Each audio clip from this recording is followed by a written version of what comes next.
Bon, ben, comme tu le sais, hein, comme tout le monde le sait, comme nous le sachons, hein, l'islam ne prend absolument pas de place en France. Et du coup, une nouvelle trend vient d'être lancée. Certains musulmans refusent maintenant de lire de la littérature française, car celle-ci ne serait pas halal. Afin de parfaire leur intégration, ils lancent donc le halal romance ou la halal romance. Je sais pas trop et je m'en fous, afin que les musulmans et musulmanes, surtout les musulmanes, puissent rester pures et saines.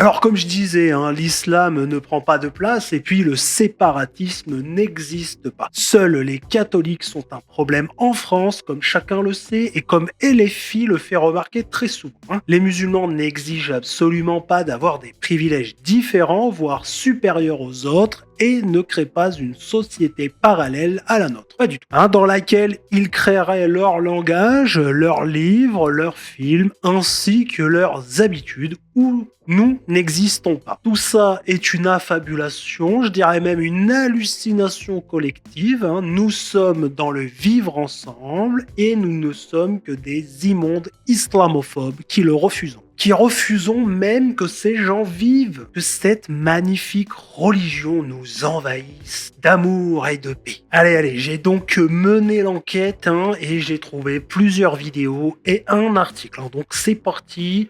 On met notre tenue d'enquêteur, on sort la petite loupe. Non, pas trop, parce qu'on n'a pas besoin de la voir plus près, cette magnifique jeune dame, hein.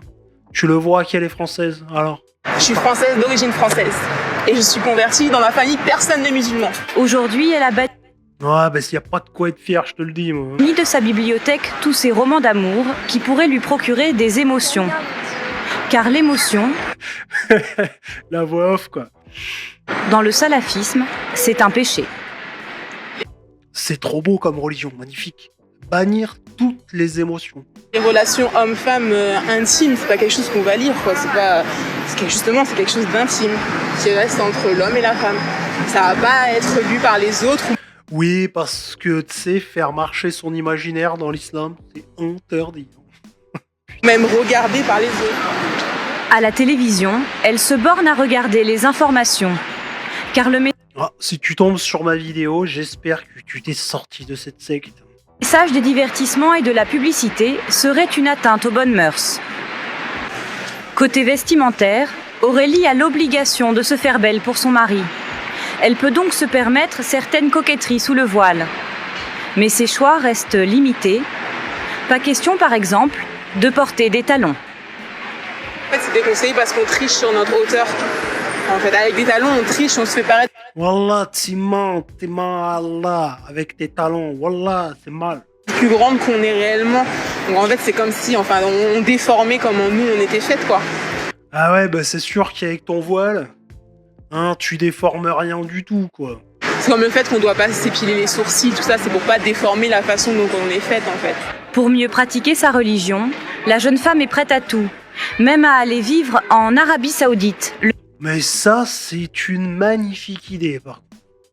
Alors là, je suis 100% avec toi, je t'encourage à réaliser tes rêves. Le pays des femmes voilées. Il y a tellement de choses qui sont faites pour les femmes musulmanes qu'ici en France on pourrait pas faire. Par exemple, en Arabie Saoudite, j'ai une sœur qui est allée qui m'a raconté tout. Elle me disait il y a des plages privées. Mais incroyable, il faut partir tout de suite, madame. Tout de suite. Il y a des plages privées où les sœurs elles se baignent. Il y a des centres commerciaux, ils sont spécialisés. Ouais, il n'y a pas d'école de français pour t'apprendre à mettre les trucs au pluriel, par contre, c'est dommage.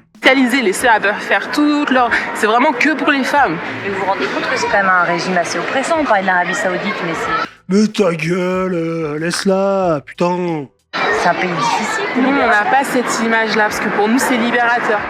Ah, la journaliste, elle nous fait chier avec ces trucs féministes, mais fous-lui la paix, enfin. Si elle veut partir, laisse-la tranquille. Bon, voilà, déjà, donc, on commence l'enquête comme ça, tu vois, ils se débarrassent donc de toute la culture, hein, dans laquelle ils ont grandi, puisqu'elle, apparemment, elle est française, d'origine française, depuis environ 3000 ans, et que c'est la seule musulmane dans sa famille. Elle est très fière de sa connerie. Bon, en tout cas, elle a tout balancé à la poubelle. Et donc, en ce moment, comme je te disais, hein, ils commencent à sortir leur propre livre. Bon, ça doit être fascinant. On va regarder. Comme nous, on est des sales couffards, j'ai trouvé une vidéo assez courte, explicative sur qu'est-ce que le halal romance. Oui, non, parce qu'ils vont pas non plus commencer à faire des livres de philosophie, des essais, etc. Faut pas déconner. Coucou, c'est Alta Imani, l'autrice de Nous malgré tout, et je vais vous expliquer ce que c'est qu'une romance halal. C'est très facile. C'est pas juste qu'il n'y a pas de smut, c'est une romance en fait Je sais pas ce que c'est le smut, mais bon, j'imagine c'est un truc de pervers, quoi. qui respecte le cadre islamique pour se courtiser. Donc ça veut dire coup de fouet autorisé, ça c'est bon, coup de babouche à la rigueur, et thermomix obligatoire. pas de relation charnelle, pas de relation romantique avant le mariage.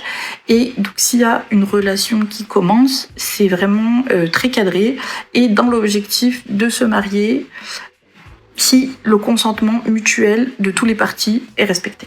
Voilà. Ah, ça par contre c'est pas très islamique. Est-ce que le papa est d'accord? Est-ce que le maram est d'accord?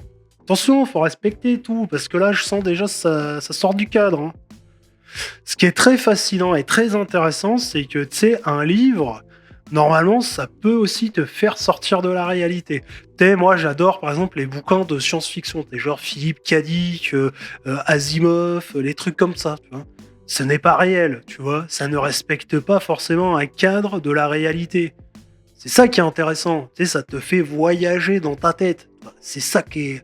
C'est la magie du livre. Eh ben non, eux, ils ont réussi à faire des livres où c'est aussi relou que dans la réalité, dans leur réalité en plus, hein, leur réalité islamique. Tu sais, c'est chiant comme la mort, faut respecter toutes les règles. Si tu mets un pied avant l'autre pour rentrer aux chiottes, t'as des démons qui te murmurent des conneries aux oreilles, t'as je sais pas qui se balance au poil de fion quand tu pries. Pour ça que t'as envie de péter, enfin, c'est n'importe quoi, tu vois, c'est relou de fou, hein. Et ben ils ont réussi à faire des bouquins qui sont aussi chiants que la vraie vie, enfin, que leur vie à eux, comme je disais. Incroyable, hein, mais c'est fou ça, hein. Et profession faiseur de chienlit, oh, c'est magnifique. J'ai trouvé une vidéo d'un éditeur de Halal Romance, ouais, parce qu'apparemment il y a du pognon à se faire, hein. Non mais c'est pas parce que les musulmans sont hyper nombreux en France, ça n'a rien à voir, d'accord? Et donc, qui chie allègrement sur notre littérature, hein, sur nos écrivains, tout ça, pour vendre sa merde. Bon, si je dis sa merde, c'est une façon de parler, hein, c'est certainement extraordinaire comme littérature. Donc, on va regarder ça vite fait, puis après on ira sur l'article pour avoir le fond un petit peu de tout ça, quoi.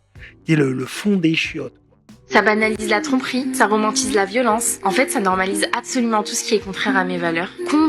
Voilà, donc ça, c'est notre littérature, hein. Ça banalise la tromperie, la violence et tout ce qui est contraire aux valeurs islamiques. Du coup, je comprends pas trop pourquoi elle lit ça, la dame.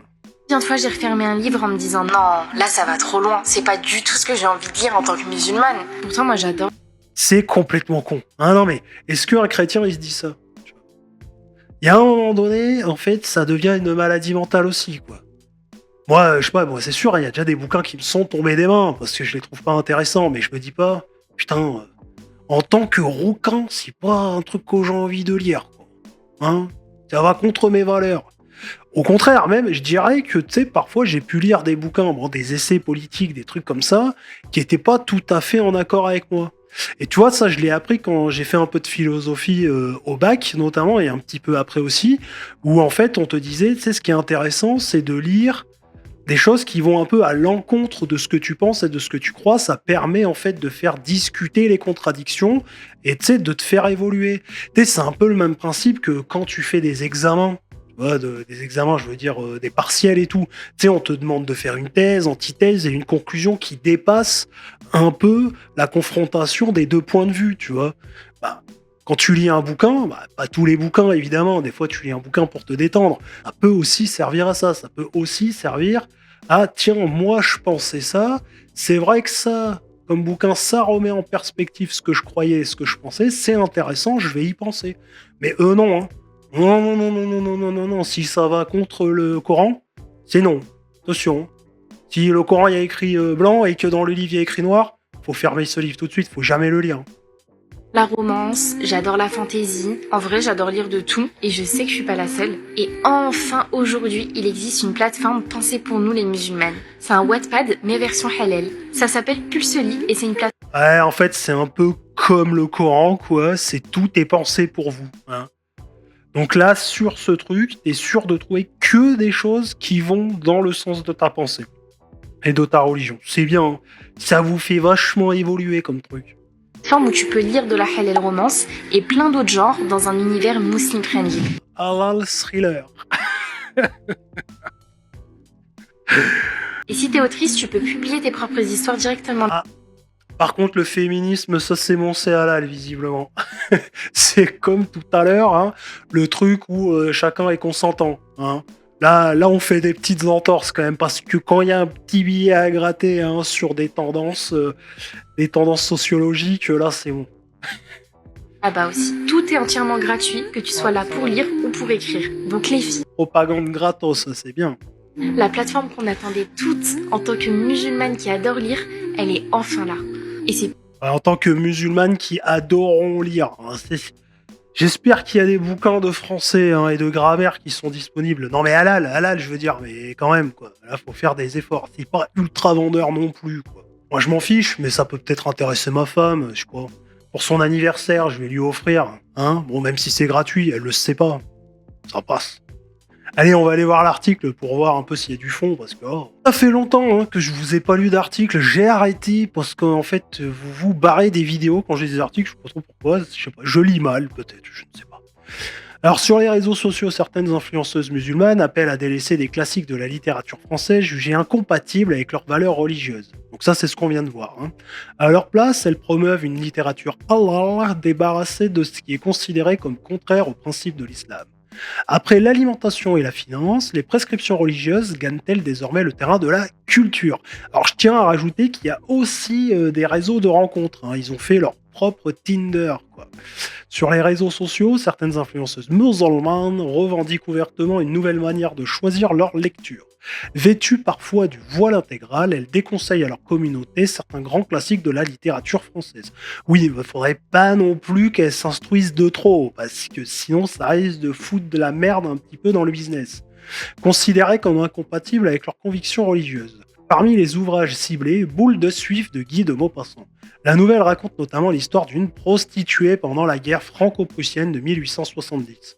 Un récit jugé problématique, car certaines lectrices, en raison de thèmes considérés comme incompatibles avec les codes de l'islam. Alors, je ne l'ai jamais lu, je prends note et je vais le lire, hein. Ça a l'air très bien, j'adore Guy de Maupassant en plus. Le principe revendiqué est simple, privilégier les histoires dont les relations amoureuses respectent les prescriptions religieuses. Donc ça veut dire que potentiellement, il y a des histoires religieuses avec des enfants de 9 ans. Ça, c'est intéressant, dis donc, hein. Lecture adaptée au cadre religieux. Cette nouvelle catégorie de lecture s'accompagne de recommandations de livres mettant en scène, par exemple, des mariages arrangés ou des personnages musulmans. Magnifique, mariage arrangé, alors c'est pas beau ça? Franchement, ça respecte bien les principes islamiques et de l'humanité. Forbidden Love, j'ai hâte de le lire car c'est un mariage arrangé. Mariage arrangé et musulman dans la même phrase, c'est suffisant pour moi pour me faire acheter et je chavire, je suis trop hypé par ce genre d'histoire. Se réjouit une TikTokeuse. Pour ces lectrices, il ne s'agit donc plus seulement de choisir un genre littéraire, mais de sélectionner des œuvres en fonction de leur conformité à un cadre moral et religieux. Cette tendance commence également à se structurer autour d'offres commerciales spécifiques. Une plateforme littéraire récemment lancée se présente ainsi comme Muslim Friendly, autrement dit adaptée aux lecteurs. Est-ce que tu crois que ça va être comme la bouffe? Et tu sais, ils vont sortir des bouquins avec des tampons dessus avec écrit Muslim Friendly, tu sais, comme le halal. Putain, mais n'importe quoi, sérieux. Les ouvrages y sont sélectionnés selon certains critères. L'objectif affiché est notamment de mettre en avant des histoires qui ne banalisent pas ce qui est considéré comme des péchés. Certains romans vont également plus loin dans leur critique de la société française. Dans Nous malgré tout, donc ça c'est ce qu'on a vu juste avant, tu sais, la meuf avec sa capuche et ses 2 oreilles de Golemont, de L.K. Imani, je crois, la France est notamment décrite comme un pays islamophobe, laïcaire, capitaliste et raciste. C'est magnifique parce que sous couvert de faire passer ça pour de la romance et des histoires qui rentrent dans le cadre islamique, ils vont en profiter, hein, pour nourrir la haine de l'Occident à travers. Mais c'est super, c'est trop bien, putain. Le livre critique également le principe de laïcité de la loi 2004 sur les signes religieux à l'école. Mais c'est génial, je suis sûr que si on arrive à tous les lire, dedans, on va pouvoir trouver des trucs ultra chauds niveau charia. J'en suis sûr. Une logique de séparation culturelle? Non, mais là vous abusez, hein. Au-delà du phénomène éditorial, certains observateurs y voient le symptôme d'une évolution plus large, celle d'une consommation culturelle pensée selon des critères religieux. Pour les influenceurs qui portent ce discours, la littérature française classique serait notamment représentative d'un univers blanc, bourgeois et parisien, éloigné de leur propre identité culturelle. Oui, faut vous casser dans vos pays. Vous allez lire le Coran, le Firq, je sais pas quoi là, et les hadiths, et puis vous allez bien vous amuser. L'anthropologue Florence Bergeau-Blaclair interprète, elle, cette évolution comme un exemple d'une logique de séparation culturelle et religieuse. C'est l'illustration de la désintégration et la désassimilation, volonté de ces jeunes-là. Ils n'ont pas l'intention de respecter les règles des démocraties libérales. Ce qui leur importe, c'est d'imposer les leurs. Ils le font de façon lente, de façon progressive par les objets de consommation. Je suis totalement d'accord avec ça, et c'est pour ça qu'on a toujours des connards qui viennent nous dire « Mais laissez-les vivre, ils font de mal à personne, c'est juste un livre, c'est juste un bout de tissu, c'est juste une petite tête coupée, arrêtez maintenant, hein, arrêtez d'empêcher les gens de vivre. Vous divisez. » Selon elle, cette stratégie participerait à une forme de reconquête culturelle visant notamment des populations musulmanes encore éloignées des mouvements islamistes. C'est une tentative pour influencer, islamiser selon les codes des frères musulmans ou des salafistes, en général une population qui n'est justement pas encore contrôlée par ces groupes, analyse l'anthropologue. Mais c'est très bien vu, mais c'est génial, et c'est ce que j'allais dire, ce qu'on a vu, c'est des Françaises, parce que elles sont nées en France, donc qu'on le veuille ou non, elles sont françaises, même si on n'en a pas très envie, et donc qui sont peut-être musulmanes, éduquées dans l'islam de base, mais qui peuvent être éloignées quand même de ces idées-là. Il y en a partout quand même des musulmans qui sont pas spécialement fréristes. Je dis pas c'est les musulmans modérés, parce que le jour où ça va basculer, ils seront plus modérés, mais bon, tu m'as compris, quoi. Ils sont loin de ces histoires-là. On a même vu dans plusieurs de mes vidéos des musulmans qui engueulent des musulmans parce qu'ils font trop chier avec la religion. Ça, on l'a vu, tu vois. En fait, c'est une façon d'amener ces gens-là, ces jeunes encore manipulables, qui en plus se font bourrer le mou par la gauche, qui ont déjà assimilé le fait que la société, elle est raciste, elle est capitaliste, et toutes les conneries de gauche, quoi. Et bien là, il y a les frères musulmans, qui se frottent les mains. Grâce à les filles, ils ont plus qu'à se baisser pour ramasser les jeunes écervelés. Un phénomène encore marginal, mais révélateur. À mon avis, c'est pas si marginal que ça. La romance halal reste aujourd'hui un phénomène de niche. Rien ne permet d'affirmer qu'elle représente des pratiques de lecture des musulmans de France dans leur ensemble. Mais sa visibilité croissante sur les réseaux sociaux, l'apparition d'offres éditoriales ciblées témoignent d'une volonté chez certains acteurs de construire un espace culturel répondant à des normes religieuses spécifiques. Une évolution qui pose une question plus large, jusqu'où peut aller la segmentation de la consommation culturelle au nom des convictions religieuses. Derrière le choix d'un roman, plutôt qu'un autre, se joue aussi la question de la transmission culturelle, notamment chez les jeunes scolarisés dans l'enseignement public. Si cette logique devait se développer, elle pourrait alimenter un débat déjà sensible sur la place de la littérature, de la laïcité et des références culturelles communes dans la société française. Oui, en fait, ça s'appelle l'islamisation, l'envahissement par l'immigration, conquête musulmane. C'est exactement ce qu'on est en train de vivre par tous les moyens qu'ils ont à leur portée. Et ça ne va pas s'arrêter. C'est comme ça, on ne fait que le dire. Peut-être qu'à un moment donné, quand on sera un califat, les gens que j'imitais là juste avant, ils arrêteront de faire leur sans-couilles et ils se réveilleront peut-être. Ou alors ils crèveront, ou alors ils seront musulmans à leur tour. Comme dans le bouquin de Houellebecq, Soumission, exactement pareil. Si tu l'as pas lu, je t'invite à le lire. Bouquin formidable, vraiment. S'il y en avait qu'un à lire comme le Coran, ce serait celui-là. Mais bien sûr, que c'est un livre qui est contre les valeurs islamiques. Donc les musulmans ne le liront jamais. Ou alors, ils l'ont lu, et ils se sont dit, putain, c'est pas con. Attention, méfiez-vous. En tout cas, si tu l'as pas lu, je t'invite à le lire, c'est mieux que cette connerie. Bon bref, il n'y a vraiment aucune raison de ne pas avoir envie de vivre avec eux. Hein, ça se voit que eux ont envie de vivre avec nous. On ne fait vraiment aucun effort. C'est du rejet, du racisme primaire. Mais je vais le dire comme je le pense, c'est dégueulasse. Quand toi tu veux des romances où la meuf à la fin elle se fait des glingos, et tu vois pas que t'es complètement perverti par cette société. T'irais beaucoup plus loin dans la vie avec un niqab et des indications pour te dire comment marcher, chier, manger, t'habiller, et puis comment t'occuper. Toi t'es là, tu perds ton temps avec ton libre arbitre. Franchement, j'ai de la peine pour toi, ma pauvre amie. Mais bon, ouais, n'hésite pas à me dire ce que t'en penses en commentaire. Hein. Like, abonne-toi, fais un don sur Tipeee ou rejoins les membres payants de la chaîne pour me soutenir et soutenir la plus belle littérature qui soit. Donc pas la halal romance. Et je te dis à demain, 9h45, pour une nouvelle vidéo. Des fois tu marches dans la rue, Momo débarque, te taxe une clope. Je l'envoie se faire foutre poliment. Il insiste, il me dit t'es mon pote. Je dis non, mes potes sont pas comme toi.